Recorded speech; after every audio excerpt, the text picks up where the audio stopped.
Welcome to the Ultimate Dental Podcast, the place where you can learn how to create a dental practice and a business life that you love. Listen in with Dr. David Moffet as he interviews successful entrepreneurs and successful business people and successful dentists as they share their business successes, their stories, and their breakthrough ideas. Sharing pearls of wisdom that you can take back to your practice and implement immediately so that you can have that great practice with more patients, higher profits, and less stress. This is the podcast where great dental practices meet with successful business processes.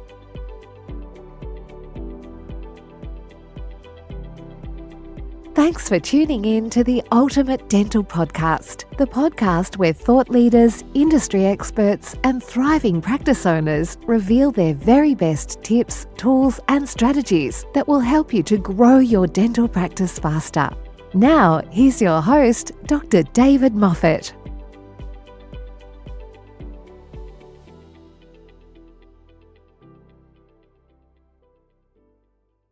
Hi, everybody, and welcome to today's episode of the Ultimate Dental Podcast. I'm your host, Dr. David Moffet, and I'm in Burrowang in New South Wales. And today I'm talking with Rebecca Ahmed, who is from the United States of America, from Las Vegas. But in fact, today, Rebecca is in Melbourne, Australia. We're on the same time zone, same day, and almost the same weather. So, Rebecca, welcome to the Ultimate Dental Podcast. Thank you so much, David. Excited to be here. Yeah, now, Rebecca, you and I met in person last month. You were speaking in Wollongong, which is not far from Burrowang, and you popped into our house to meet Jane and me and enjoy the view and a cup of tea and also part of the beautiful Southern Highlands. But Rebecca, you are a certified coach and energy leadership index master practitioner. Now that's a mouthful. But you're also a sought-after keynote speaker who brings the energy of success to stages and events worldwide. Now, I love the thought of that because that's how we originally made contact with each other, is because of your prowess as a speaker and your membership of the NSA, which I always thought was the National Shooters Association, but it's the National Speakers Association in the United States, and so that's what brought us together. That we're both speakers, and I thought that what you do for big business and small business would be great for dentists and dental practice owners to also utilize these things and these thoughts in being able to empower and energize their workforce. And ultimately, when you do that, you have a happier team and you have less turnover. So, Rebecca, I'm going to toss the microphone to you to tell us your story and tell us about what you do and how you bring empowerment to the workforce of tomorrow. Absolutely. So I'm coming from 13 years of HR experience, or what we called people success or people services. And if you've been to Las Vegas, you've probably been to one of my properties. I opened up Encore, I opened up the Cosmopolitan, and from there started working with hotel companies worldwide. And the beautiful thing about hotels is that you get thousands of employees from various and diverse perspectives, and you can learn from each of them. And one of the things I learned in asking people, what's my gift and how can I service you? And the word that came out of everyone's mouth consistently was energy, energy, energy, energy. And so I was like, I do have a lot of energy. I am the oldest of 11, so I will preface that. To be the oldest of that many brothers and sisters, you need a lot of energy. But I really wanted to better understand this. And so once we sold Pinnacle Entertainment, which was a $2.8 billion acquisition, we had 17 properties across the US, I took a moment and said, let me better understand what energy is. Let me go to school for this. So I enrolled into IPEC, and they teach the 7 levels of energy, which now I've classified into zones, written a book, The Energy of Success, and I bring this forward in my keynotes to really transform the energy of teams, and so that you see more engagement. You can see the bottom line shift. You see productivity. and people really have fun doing what they do, which is essentially what you want to be, experiencing when you're at work. You don't want to be going to work saying, "Ugh, I'm tired. I'm like annoyed," because you bring that forward and it just is like a wildfire of negativity. So I have a lot of fun doing what I do. And as you said, I'm in Melbourne, so I'm sharing this work worldwide and excited to share it even broader.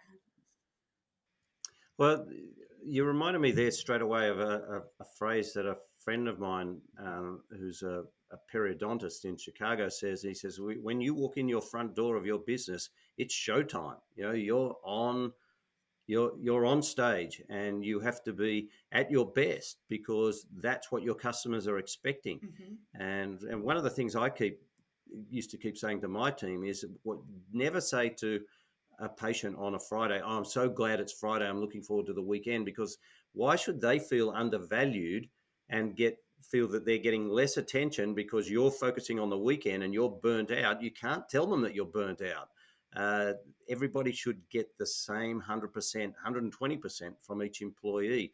So, how do you do that? How do you go about doing that and raising the energy level in big organizations? Because it's easy for people with low energy to hide in a big organization, isn't it? It is. And I love how you just called that out. You're saying, don't tell people that you're burnt out. What if we get even further and we don't get burnt out? What if we're putting in Even better. sustainable business practices so that you don't feel that? And you're excited for the weekend because it's a fun weekend and you can recharge, but you've been recharging along the way. And so I explain, David, and I have a lot of fun in my keynotes doing this. I like to explain our energy, our personal energy, to our cell phones. So, personal energy is like the amount of vigor or capacity you bring to a situation. And when your cell phone is plugged in at 100%, it can do anything, right? You can take pictures, you can edit pictures, you can use your navigation, everything. Humans are the same. When you are well fed, well slept, taking care of your health, recharging your battery, you're able to essentially do anything. But as soon as you unplug your phone from that charger, your battery will start to go down. And certain things pull more energy, right? Like if you use your navigation, drains your battery. You got a kid, they want to play a game, drains your battery. So these are all these things that drain your battery. And if you don't plug it in, what you'll notice is that apps will stop working. They start bugging out because they don't have enough charge. Your light starts to dim. And then you go into that low power mode. And we all know that mode because we're like, where's the backup charger? I need this. Oh my gosh. But we don't do that with ourselves. And so we're operating from this level of just exhaustion because we're not recharging along the way. And if we are able to do this, and I have 5 energetic success principles I'll share with you today, when you do that, you can consistently recharge. So you're not going to feel that drain. You're going to be excited even at the end of the day. You're going to be excited for the weekend, but you're also going to be excited for Monday because you love what you're doing and you're able to bring that passion forward. And that's the perspective shift that I really talk about, because when you shift someone's lenses, I even give glasses in my keynote. Everyone gets a different color lens. I'm like, let's switch glasses, because when you see the world through a different lens, you experience it differently. Does that make sense? Yeah, that makes a lot of sense. So, because a lot of people, when their energy levels are down, they're relying on caffeine or sugar to up their energy levels. That can't be good for them. No, long term, that's going to be a short term fix, right? So you have to know, how do you use your actual body? How do you use the energy within here? It's a currency. Refill that bank, refill that charge. And there's some really easy things that you can do quite quickly that are sustainable solutions that constantly keep you recharged. Just think about when you're happy. Think about when you're smiling, when you're just laughing, you're like, oh my gosh, I have so much energy because I'm having a blast. If you bring that in throughout your breaks throughout the day, I always tell people, lead with joy and pleasure. What makes you smile throughout the day?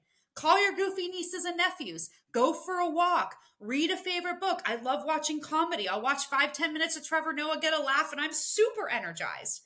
These are little jolts of joy that you can sprinkle and you constantly are recharging.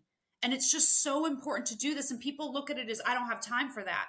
But really, it gives you more time because it gives you more energy.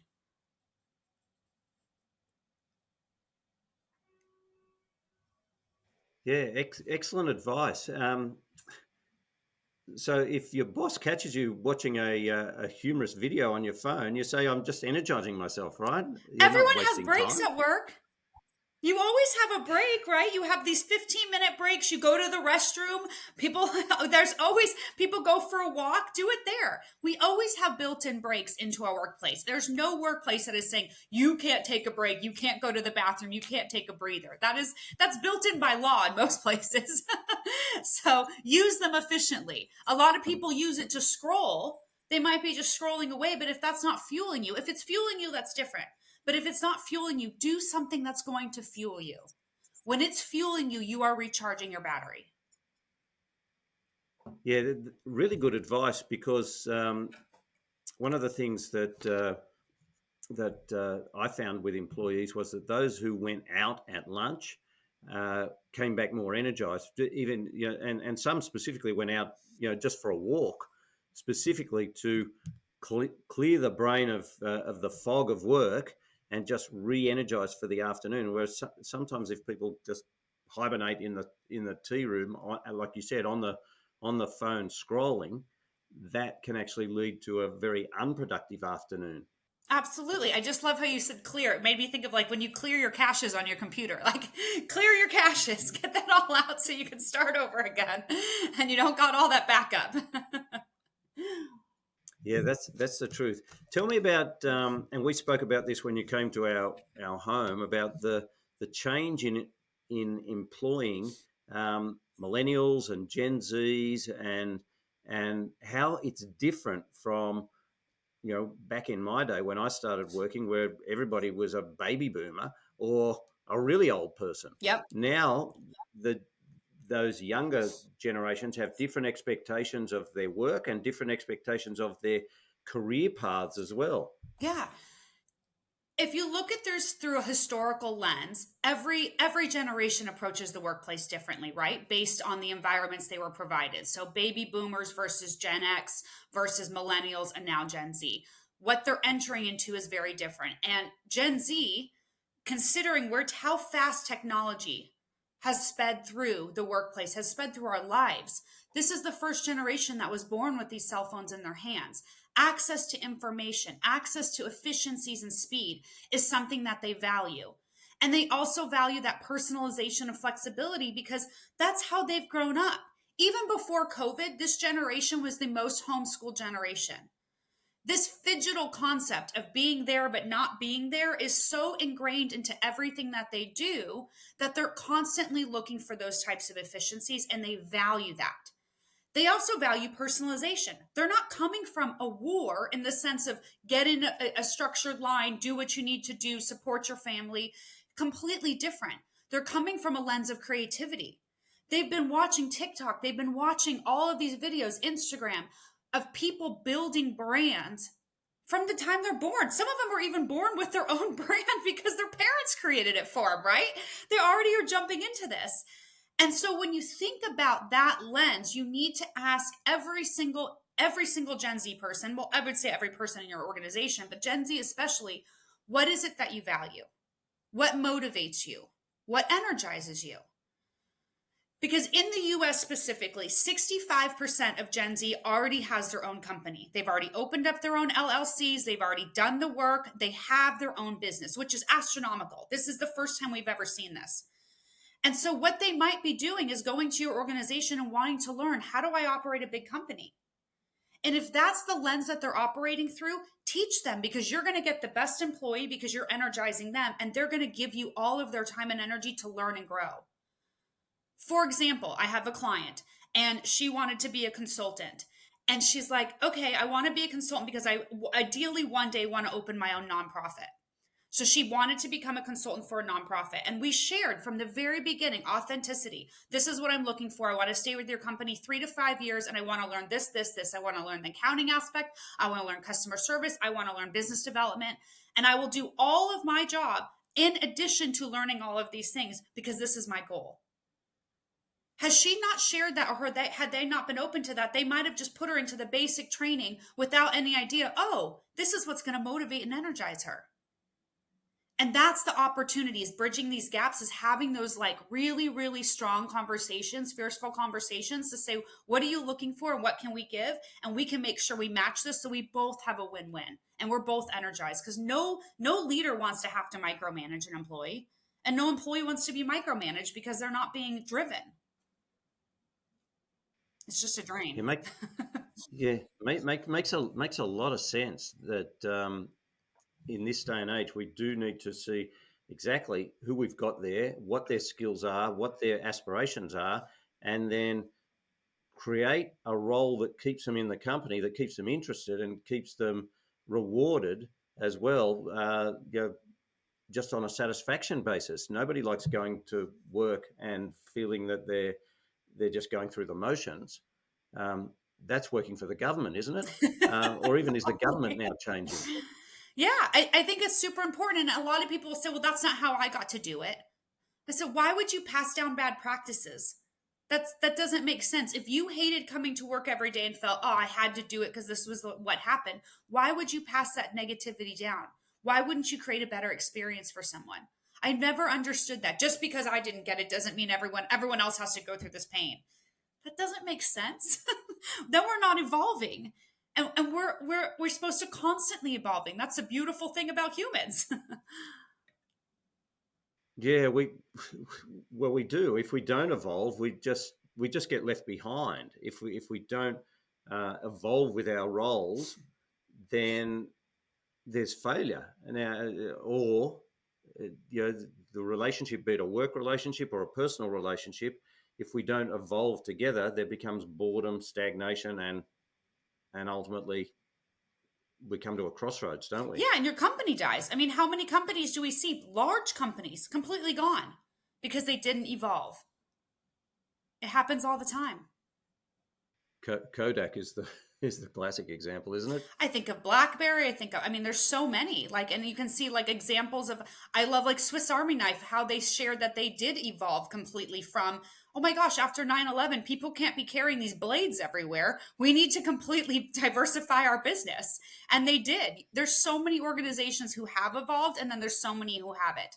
And it's important to see where those differentiators occurred. Yeah. How does a business owner then stay at that cutting edge? How do they keep their mind active as to what's the next step for my business? Because again, protecting your brand can be like putting all the wagons in a circle. You're vulnerable. You're vulnerable, but today in this market, everything is accessible through information. So for me, I always tell people, I'm like, why, if you're trying to hide something, first off, Gen Z will find it. And then they're going to splash it in your face because you're hiding it. So just be open. No matter what you got in the closet, just be open because it will be found. So just throw it out there and say help and listen. So many people, so many leaders, we love to talk. Listen. What is going on with your people? Ask questions. Hear what's making that wheel move, what's causing the damages in the wheel to get cogs. And so then you can actually address and ask for help. How would you do it?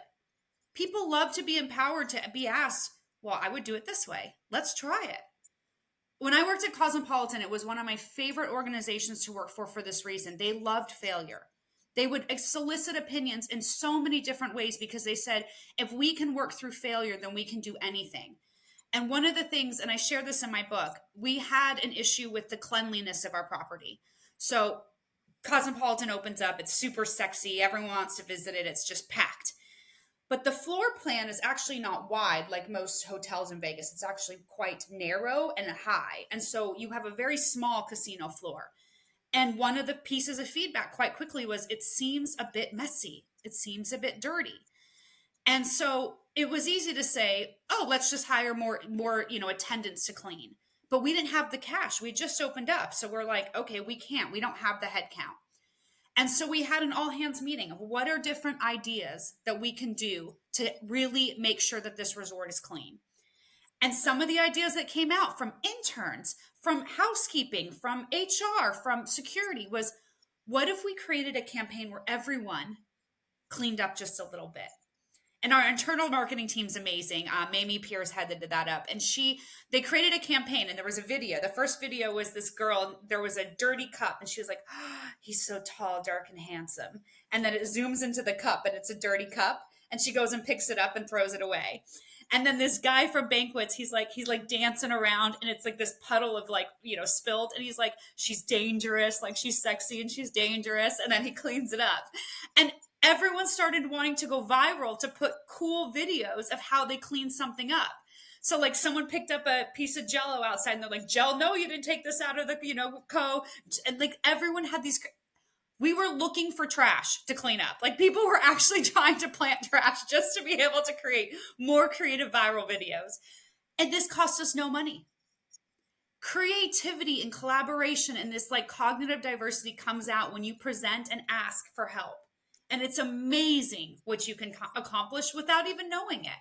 And that's the ability of energy. That's the ability of listening and asking, what can we do? How can we approach this from a different lens?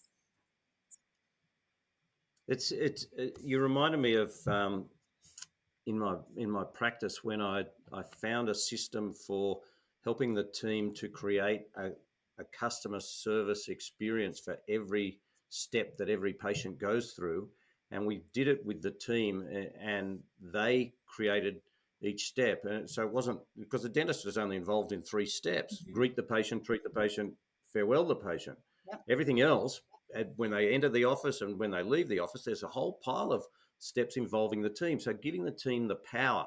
But when we had a weekly meeting with each, two steps were reviewed each week, and this took 6 months, the energy in those meetings was palpable. Sometimes we would be crying tears of laughter down our face at some of the suggestions that people were coming up with on how to wow our patients. And it's far more powerful than giving them a manual and saying, here's the gospel according to me, this is what we're going to do. Help them to create that gospel, and then they own it, and they feel, again, empowered and satisfied with their job, because this is we created this gospel. This is how we do it here, and then review it on a regular basis and see how each team member can improve what they'd already worked on.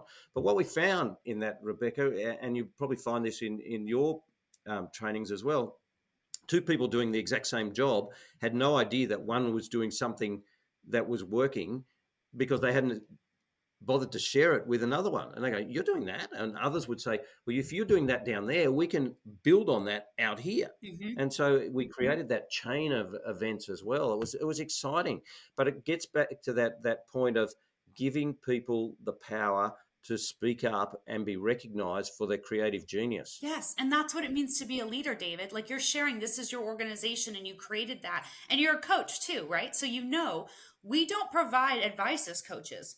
We ask questions so people can find their own answer and their own energetic journey towards success. And that's exactly what you did in your organization. And that's exactly what I do with leaders. Because how much do you like even having to draft everything, tell people to do something? It's horrible as a leader. No one wants to do that either. It is horrible, and I was very quick to learn that if somebody came to me for advice or an opinion, if I could say to them, look, I'm just a little busy at the moment, can we talk about this at the end of the day, or can we talk about this tomorrow?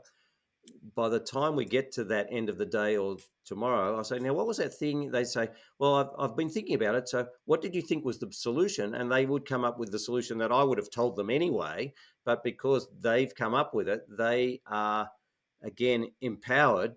9 times out of 10, they're going to come up with the right answer anyway. Yeah. So just by delay, if it's not life and death, then it can wait to the end of the day. So it was a very good stalling tactic, just to bring out the best from people who maybe lacked a little bit of confidence, or had come from somewhere where they were frowned upon if they spoke their mind as well. So very exciting to be able to work with the team so that the team could feel valued.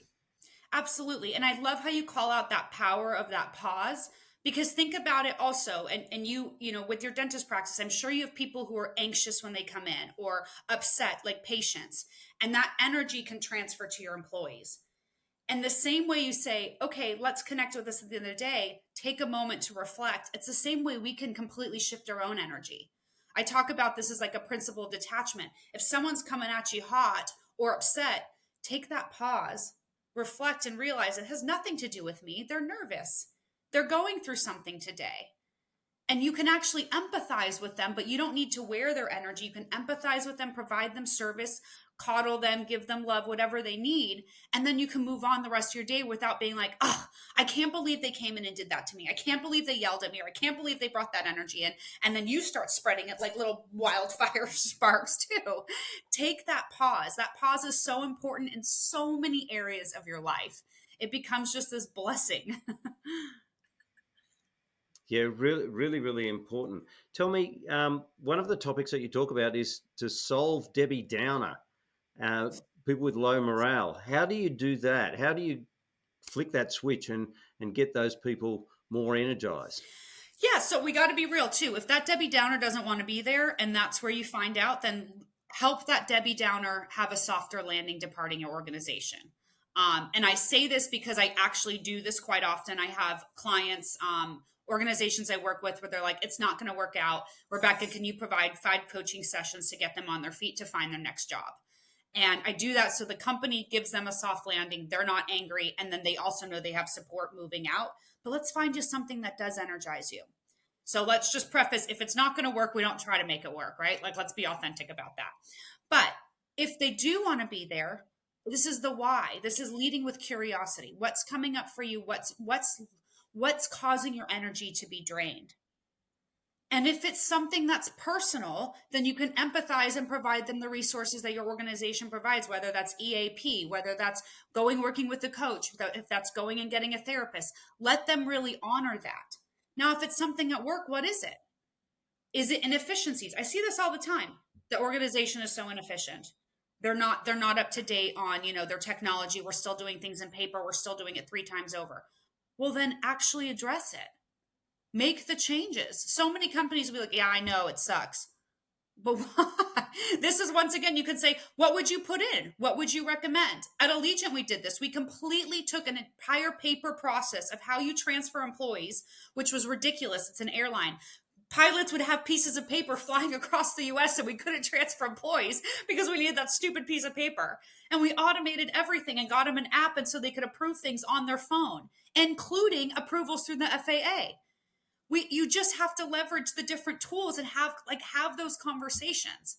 But if you don't ask, you're just draining an employee. And if you ask them and don't do anything, it pisses them off, and it should. So make sure, if you're going to ask, you're going to actually help create that shift with them versus just saying, oh, glad, thank you for sharing, but I'm not going to do anything about it.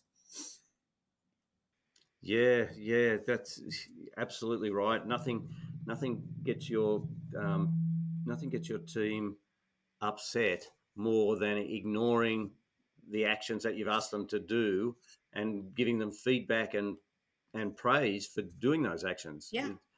I was guilty of it myself. They said, he's not looking at these reports. Why are we writing them? And then, a couple of weeks later, I go, where's all those reports that you're meant to be giving me? Oh, you need them? Yes.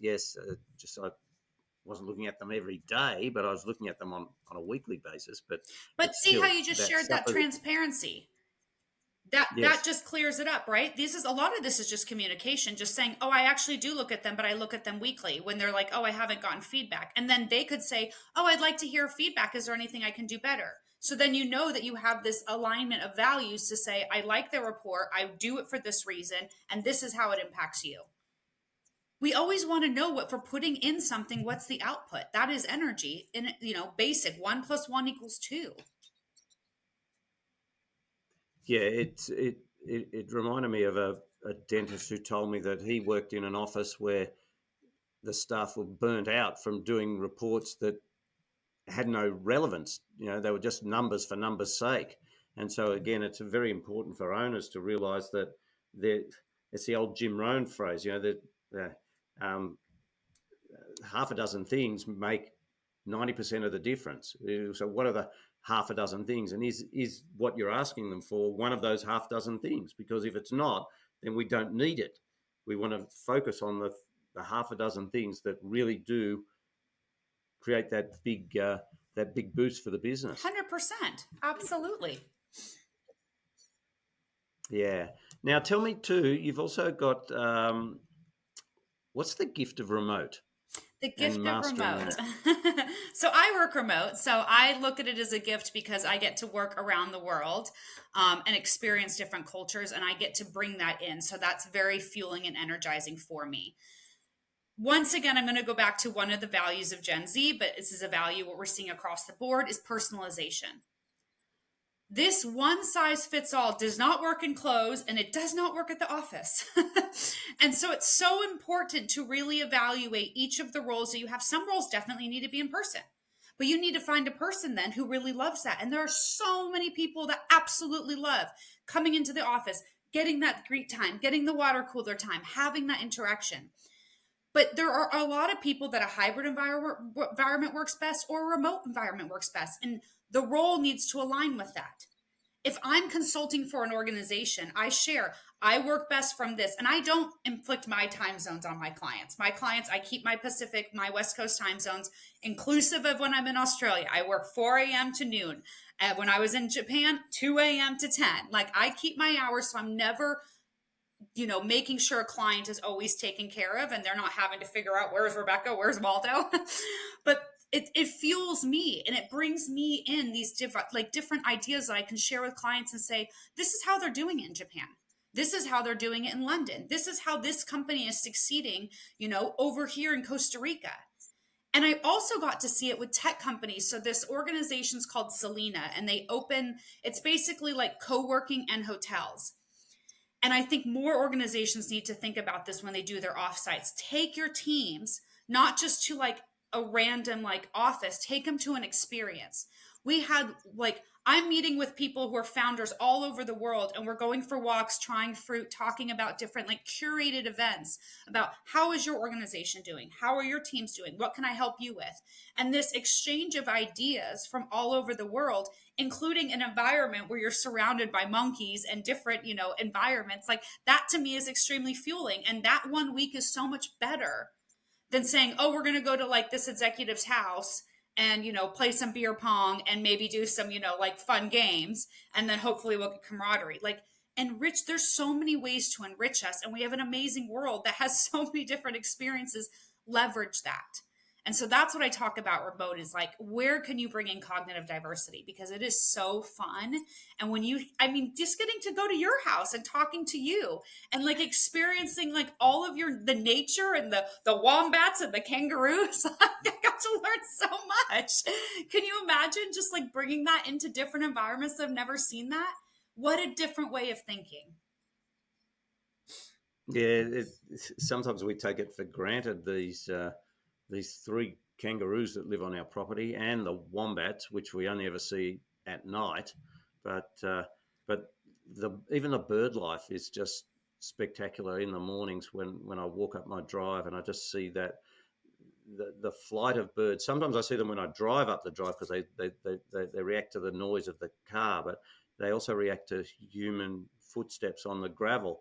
And just to see them in nature gives you that lift again. So again, it gets back to that what we were talking about before is looking at what's going on around you and energizing yourself based on seeing the I guess the miracle of nature in itself and how these animals just live around the humans that are there. You told me the But funniest story in your life about wombats and how they poop. And I know this is going to be really funny on this thing.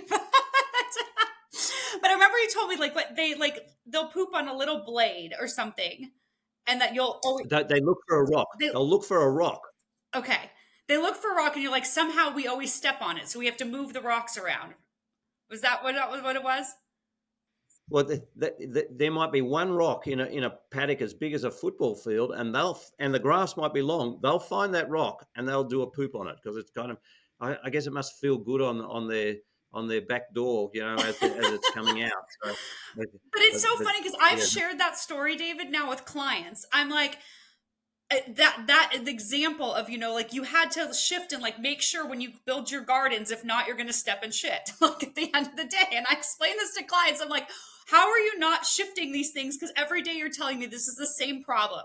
This is the same problem. I was like, you're literally like, I was sharing that. I was like, what a different way. And it gives everyone a laugh. It energizes them. And now they're talking about wombats in, Las Vegas. They're talking about wombats in Philadelphia of like, don't step on a wombat poop because you haven't moved your things around. And I just like, what a different way. Like, this is what I mean by these like remote experiences. Cause a story that is so funny that we're having over tea and you're telling me about your property has now been used in businesses across the world. And that's the opportunity. That's what I think is so funny. Oh, I, I'm glad you're not sharing a picture of me. Imagine if somebody spotted me and said, "Hey, you're the guy who has the wombat poop." They know a lot more than that, though. Or that it's funny how some people get known for something that is only anecdotal, Yep. as opposed to what is their real true key value. Well, when your next But keynote in Vegas, when I hear that story, I'm going to say, okay, I know why. how cool is that? So, finally, tell me about "be the goat." The goat is a phrase that, to me, it's only new in the last 10 or 15 years, but it's used so much that there are so many goats around. Um, what's its relevance in business and in employing? Yeah, so I look at it as if everyone can bring their best self, if they're able to bring that and really be proud of the work that they do, then you're going to see that in your organization. And you're going to see that flourish on your bottom line. You're going to see that with your customers. You're going to see that throughout. And one example that comes to mind, so Allegiant, when they hired me, it's a low cost carrier. I know we have got quite a few low cost carriers around the world. And so it wasn't known for its customer service. And feedback consistently was like, this customer service there is horrible, but you're going to get a cheap flight. So you get what you get. And they thankfully really thought about this. Their head of HR came from Bellagio. And so, as you know, Bellagio hospitality is some of the best in the world. And she said, I'm going to start recruiting leaders from our back door. We're in Las Vegas. Let's start reaching out to leaders in the hospitality sector to see how we can change this around.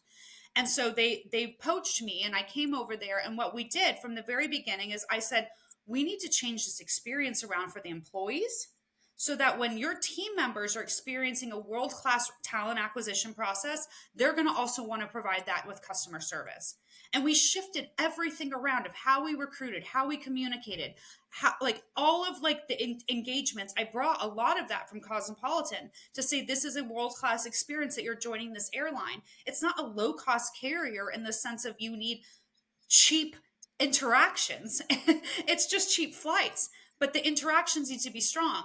And in less than a year, we won top place to interview for with Glassdoor. I was able to be a speaker with them, and it shifted the customer service scores substantially around that we started seeing growth. We ended up growing that year, doubling in the next 2 years in size, just based on how much people wanted to actually fly on a low cost carrier because they heard the experience was good now. That is a shift that you can see energetically change your entire organization by having these conversations, by really leading with this energy, because that is what's going to fuel your business. That's an interesting topic, because how did you go about lifting the morale of the employees at Allegiant if they had this belief that, you know we're a budget flight, we're cheap flight, so everything else just has to match? How did you go about exciting them and motivating them to say, well, if we don't, we'll have no customers? Truly, isn't it? Because the cheap flights is the bonus, but people will come back. And I know Southwest did it too with their Yep. customer service, 20 years ago. The safety, the flight safety messages at Southwest were legendary. Yep. Absolutely. So that's one of the things where you have to detach from the facts and the story. So what are the facts? We're a low cost carrier. The story is we don't have to provide good customer service. Well, why? How is that linked? And as soon as you can detach from that, what type of service would you like to provide? What would it mean to you to provide service on a Delta? What would it mean to provide service on? And it never came down to money. When you actually looked at those answers, nobody said, I need more resources. They just said, I want to have fun. I want to have more freedom to be creative in the safety message. One of the first things I asked our flight attendant team, what do they have to do? They have to read this. Do they need to read that, or can they make sure those bullets are connected and then they can have fun with it? Oh, they can make sure those bullets are connected and have fun with it. Oh, great. So then I changed the interview process where they had to do a video. How creative could you be to go through the safety features and you have to hit these 5 things? And that was part of the interview process. And it was so fun for the recruiters because we're like, this is hilarious. Like, we get to see people come to life. Uniforms. Okay, we don't like the uniforms. All right, what's the same cost and what's the hang up with the uniforms? The women wanted pockets in their dresses. What an easy thing to do. We just switched it over. We wanted a few more options. A lot of the things were so basic, but no one was asking the question. It never came down to money. It came down to actually using the energy of the team and that cognitive diversity. And I talk a lot about that because you're gathering insights and you're seeing shifts.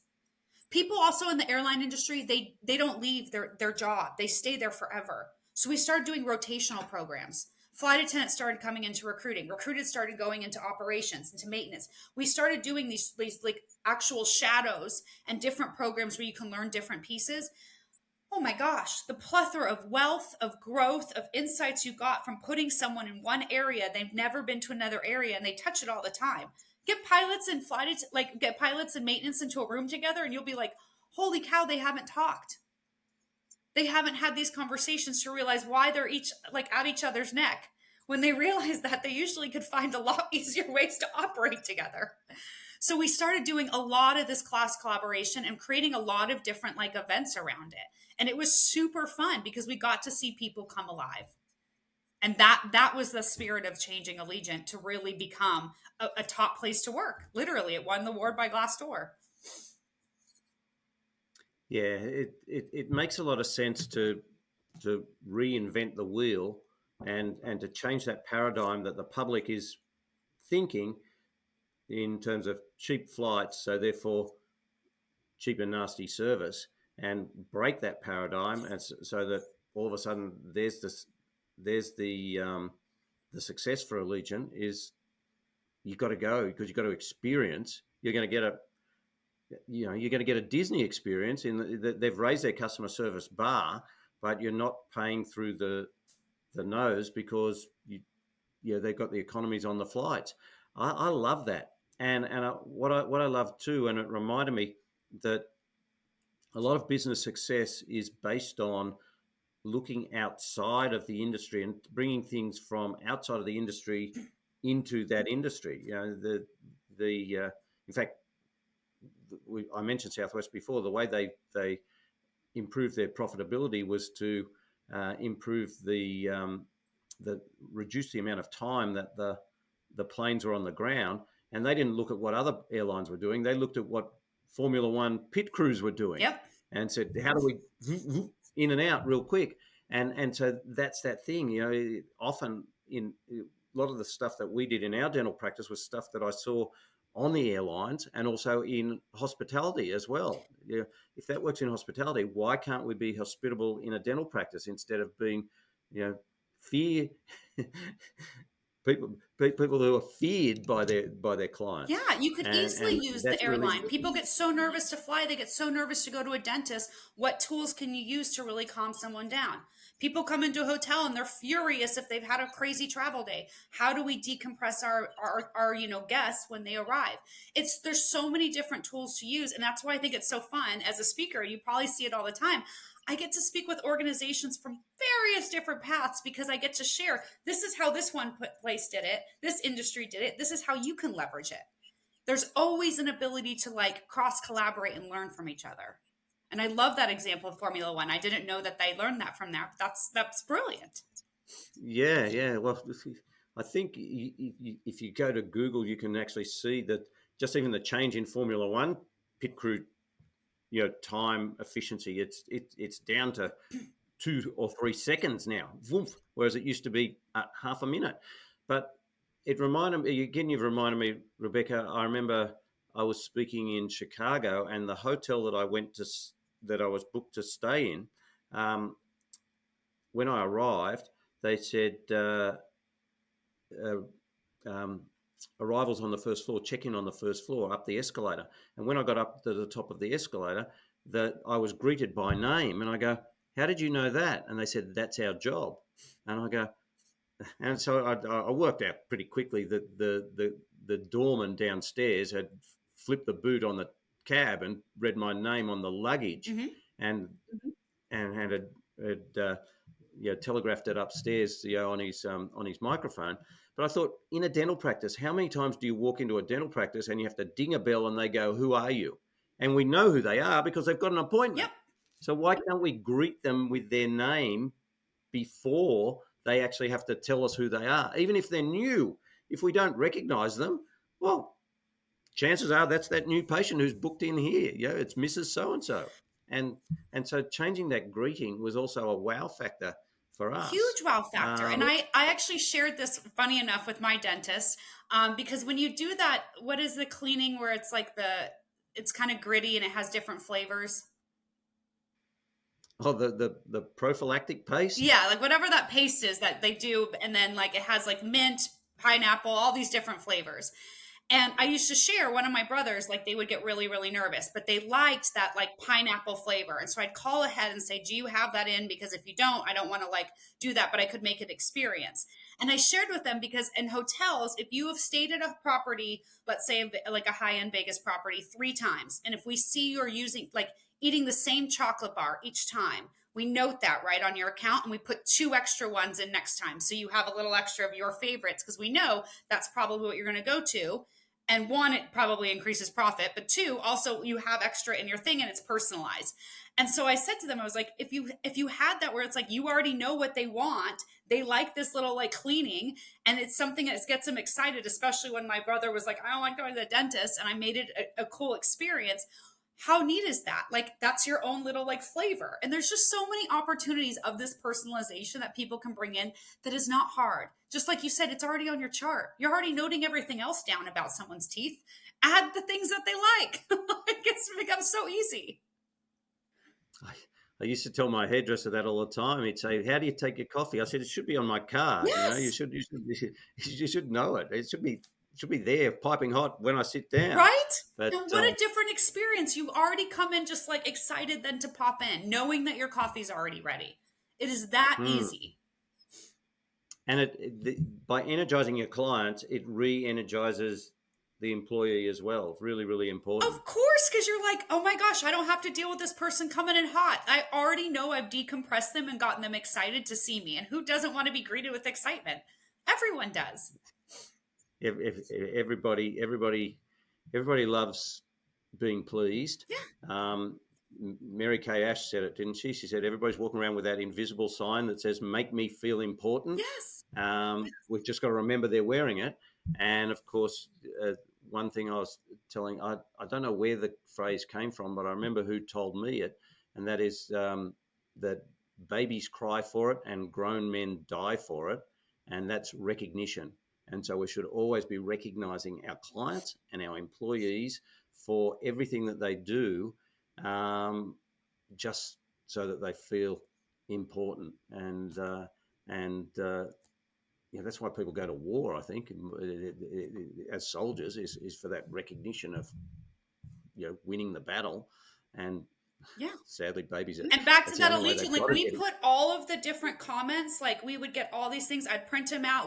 We put them all over the walls because then you would have a reminder. I had so many that said, "I didn't get the job, but I've never had a better experience. And I know you have a policy. We can't apply for another year. And I'm going to work on the feedback and apply in a year." And it was covering the walls. We made like entire murals of the feedback from customers and from candidates because it was a reminder of the work that we're doing and how much it's fueling another person. And so we know what we're giving is actually coming back. And that feels so good. Rebecca, I think that's absolute gold there. I don't I don't know in this employment um, landscape at the moment that you can wait a year to stop somebody coming back. But I guess if you've got low turnover, of course you can. But that's exciting too. That Allegiant had that expectation from people who came for the job. I missed out, but I would love to still work for that company. And I think that's a great way to for everybody who's watching and listening to this podcast to realize that that's what we've got to do. And because Pipeline. one of the things, if you're not using a recruiting company, but you are actually receiving resumes and CVs, is we just ignore them and not even thank people for sending them. And I think I remember when I was in my final year at university, I wrote to a dentist in Western Sydney to see if they had a job. I only received one reply from somebody who said, "Sorry, we don't have any jobs, but thank you and I wish you luck in your career." I still remember who that person was, 40 something years down the track, but all the rest just went off into the circular filing cabinet. So that can make an impact. As much as we try to avoid, as speakers, this starfish story, that made an impact on me as that starfish that got thrown back into the ocean. We responded Rebecca, to every single application. It was a requirement under my leadership because I don't believe in ghosting. And it is an automated message. There's different ones for different positions, so it was personalized in that sense. And if you went to like multiple interviews, then you're getting a personal notification too. It's not an automated one because I don't believe in that. That is also that could be a future employee. And so we would have them like not only would say thank you, would say follow us here, interact with us here. Here's all the ways to stay up to date on our organization. And if you want to come say hi, this is our schedule of events. Because we were popping in and out of all places. Like come say hello. Because you start building a relationship with people. And the whole world is a relationship business. And so what an opportunity to build a relationship. And just because it didn't work out now doesn't mean it might not work out in the future. Or you might get a customer out of this person. There's always I a was way that you just can going to connect say with that. someone. Yeah, just because they came for a job and you kept in touch with them or you thanked them, they could tell somebody who say, well, I'm going to send business to that organization as a result of how they treated you as a potential employee, Yeah, because it's so different from anywhere else. absolutely. It's an opportunity to stand out, and it's such an easy thing to do to become that human. It is easy because everybody's doing nothing. So if you do something different, if you if you do something different, you do stand out. We used to get, for every new patient, they would get a call from the doctor or the hygienist, depending on who they were seeing, just introducing themselves and saying, "I see you're down to see me tomorrow. You're a new patient. Just wanted to introduce myself and just say, is there anything in particular that you would like for to tell me before I meet you tomorrow?" Yeah, And they appreciate that. And also with the swap over, because sometimes they see the hygienist and then see the doctor another day. So the doctor would say, "I understand you've been in before to see the hygienist, but I just want to introduce because I see you coming in to see me now," and vice versa. And no other dentist does that. No other dentist does that at all. And of course, that just you always ring. You always ring them. You don't text them. You ring them hmm at work and leave a message, or if it goes to voicemail, or you speak to them, because as soon as they get that, they go, "I can't believe that's the dentist I'm going to see tomorrow ringing," and they go, "Well, my dentist never did that." yeah. And then all of a sudden, it just creates that point of difference. Rebecca, we've talked for a long time. This has been great. Thank you So very much. fun. I know we could talk for hours based on even my tea time with you. I was like, I almost am staying the night. I was talking for so long with you. Yeah, and it's such an exciting topic about energizing a team and helping to create an environment at work which is fun and creates again that loyalty within your office, be it a big office or a small office, um, that creates a harmony and goes back down to, you can always tell when an engine's not running right because it doesn't sound right. And you can always tell when a team's not running as well as it could as well. When a team is running well, it hums. And I think that's what you've brought to today's episode of the Ultimate Dental Podcast. Rebecca Ahmed, thanks so much for joining me. Thank you so much for having me. This is so much fun.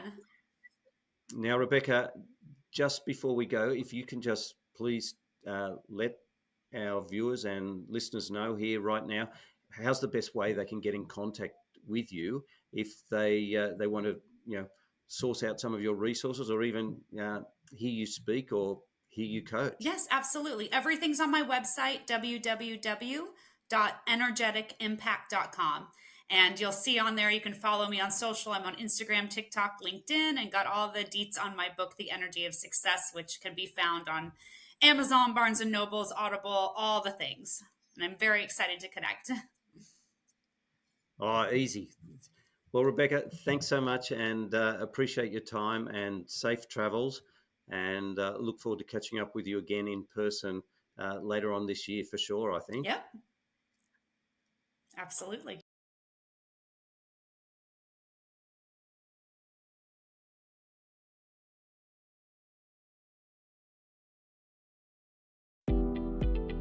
Thank you for tuning in to another inspiring episode of the Ultimate Dental Podcast. We appreciate each and every one of you for being part of our dental community and joining us each week on this incredible journey. If you found value in today's episode and you don't want to miss out on future episodes packed with expert insights and actionable strategies, here's how you can stay connected with us. Firstly, hit that subscribe button. Whether you're listening on your favourite podcast platform or watching on our website, subscribing ensures you'll never miss an episode. Secondly, share the love. If you know a fellow dentist or colleague who could benefit from the wisdom and knowledge that we share here, please share our podcast with them.